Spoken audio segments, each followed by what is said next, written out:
In this video, we're going to discuss pressure and then talk about how to distinguish between absolute and gauge pressures. Okay, so the pressure is defined as the force over the area. So this would be the units for pressure. A force is a Newton, and an area could be a meter squared. So you could see a newtons per meter squared as a pressure, which is equal to a Pascal as PA. Another common unit of pressure is ATM, atmospheric pressure, and atmospheric pressure is 1 atm at sea level, so that's why ATM is used a lot. But it's a force over an area. Okay, and so like let's say you had a cylinder that's sitting on like a surface, then this cylinder would apply force on this part where it's touching the table here. So this part where it's contacting is going to have some area, and there's also going to be a force pushing down, which is the gravitational force. That's what this table is feeling. So in this case, it would be the mass of the cylinder times gravity over the area, the cross-sectional area that's at the contact point. Okay, and so let's do an example where we find a pressure for a force over area, and then we'll talk about how to find pressures of fluids. Okay, so we have a 60 kilogram person stands on the ground with his sneakers and in heels. The area of one sneaker is this, the area of one heel is this. What is the pressure exerted by the person in each case? Okay, so let's write out what we got. We know the mass of the person is just 60 kilograms. Okay, so now we need to know the area. So the area of one sneaker is 0.025 meters squared, and the area of one heel is 0.003 meters squared. Okay, so if we have our person here, and they're standing on the ground, there's two contact points with the ground. There's the two different feet, which we can assume is equally distributed in mass. So this person obviously has an Fg, so that's the force that's causing this pressure, and the area is the area under their feet. Okay, so the pressure is going to equal Fg over the area. And so we can look at our two different scenarios. Let's look at the pressure when they're wearing sneakers first. So Fg is going to be mass times gravity, and we're given the mass. And now the area, since there's two sneakers on the ground that are equal, will be double the area of one sneaker, so 2 area of the sneaker. And so now we have all these variables, and we can go ahead and plug these in and get the pressure exerted when wearing sneakers. So this is 0.205 or 0.025. And so this will be 11760 pascals. Okay? And we're just looking at the pressure exerted by the person, not the total pressure, because we're always feeling a pressure from the atmosphere, and that's what we'll talk about next actually, but this is just the pressure exerted by the person. Okay, so now let's do for the heels, and we'll have the exact same formula except for we want the area of the heel this time, and so we'll get 69.8 2 times the 0.003 area of the heel, and we get 98,000 pascals. So we notice that when wearing heels, it's a much greater pressure than when wearing sneakers, and that's because there's less area. So that's why if you have something that's a lot wider and you feel it on your hand, it doesn't feel as much pressure, but if you have something very thin, you'll feel that more because there's not as much area. Okay. So now let's look at the difference between the gauge pressure and the absolute pressure. So let's say we have some cylinder or cup of a liquid, for example. We're always feeling an atmospheric pressure all around us, which is due to the pressure buildup from the atmosphere. And so that's about 1 atm, and it's 1 atm at sea level. So at the bottom of this cup of liquid, it's also going to feel this atmospheric pressure pushing down on the top of the liquid. But at the bottom, it's also going to feel pressure from the liquid itself, which we can call the gauge pressure. So if we were saying how much pressure did the liquid cause, it would be the gauge pressure at the bottom. And these two pressures added together, we define as the absolute pressure. So that's just the pressure that it actually feels at some point. And so this can be applied to like a tank as well, and we'll do some examples. But this gauge pressure of the fluid itself can also be represented as the density times gravity times height. So how do we get this equation? So let's say we have this cup of liquid that has a density rho, right? We know that pressure equals the force over the area. So in this case, the force is this Fg due to the liquid. Okay, so it's still going to be the mass times gravity over the area. But we need to get what is the mass of this liquid. Well, we know, like let's say it's like a cylinder, for example, that the volume in this cylinder or container is going to be the area times the height, because this is the height, and then the bottom also has some area. And so if we multiply these together, we get the volume. Okay?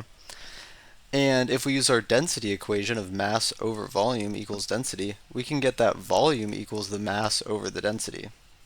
So we can plug that in and get mass over density equals area times the height. And so the mass is equal to rho area over height. And so now what we can do is come in here and plug it into this equation and get pressure equals rho area height times gravity over the area. And so the areas will cancel and we get the pressure is equal to rho gh. And so that's how we derive this equation. So this works for a fluid in a container. Okay? And so now let's do some examples comparing the atmosphere and gauge and absolute pressures.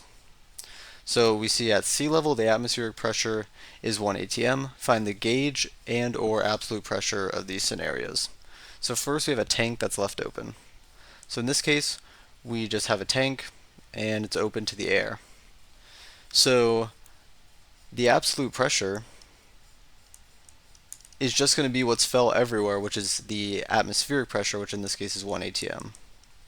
And so the gauge pressure, we don't have anything in this container, it's only felt the atmosphere, and we can also write the gauge pressure as the absolute pressure minus the atmospheric pressure, which in this case there's 1 absolute minus 1 atm, which equals 0. And so since there's nothing new, the gauge pressure will simply be 0.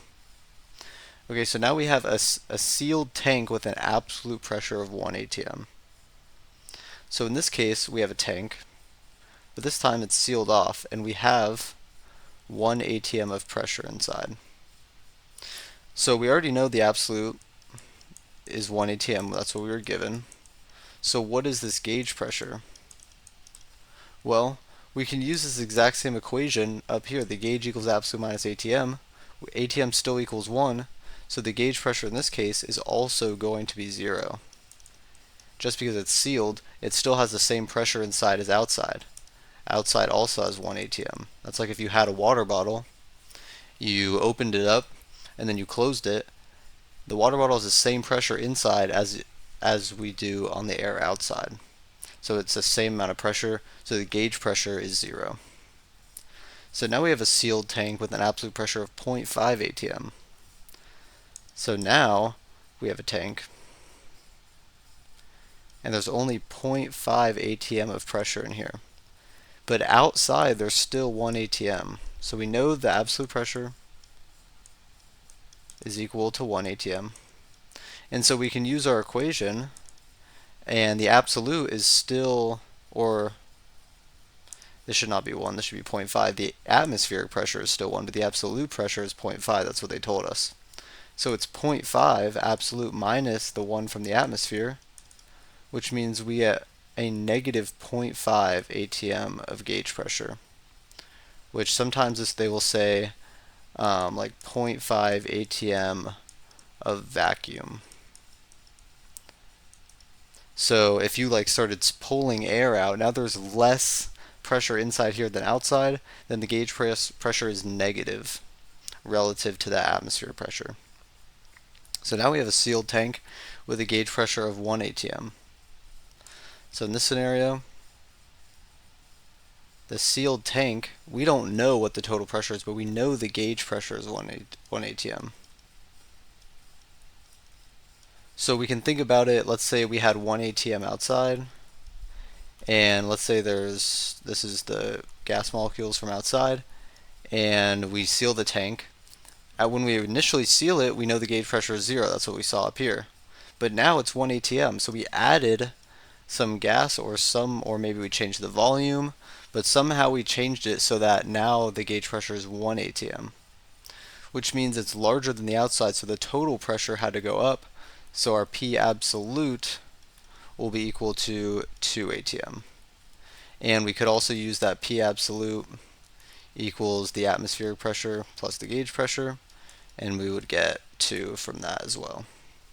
Okay, so let's do one final example where we look at this pressure due to a fluid. So it says, what is the gauge and absolute pressure at the bottom of a graduated cylinder filled with water to a height of 0.1 meters? Okay, so we have let's say we have like the ground and there's a cylinder, and it's filled up 0.1 meters. So we know that the pressure is going to equal,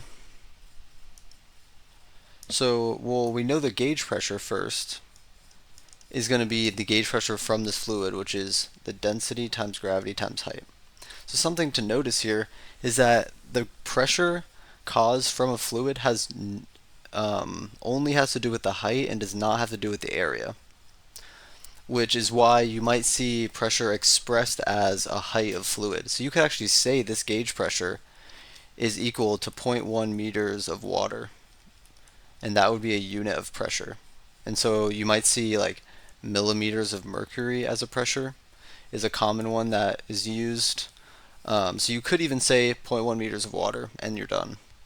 But in this case we're going to find it in pascals, because when we find the total pressure we'll want to use pascals or atm or stuff like that. Okay, so let's find the gauge pressure using this rho GH first.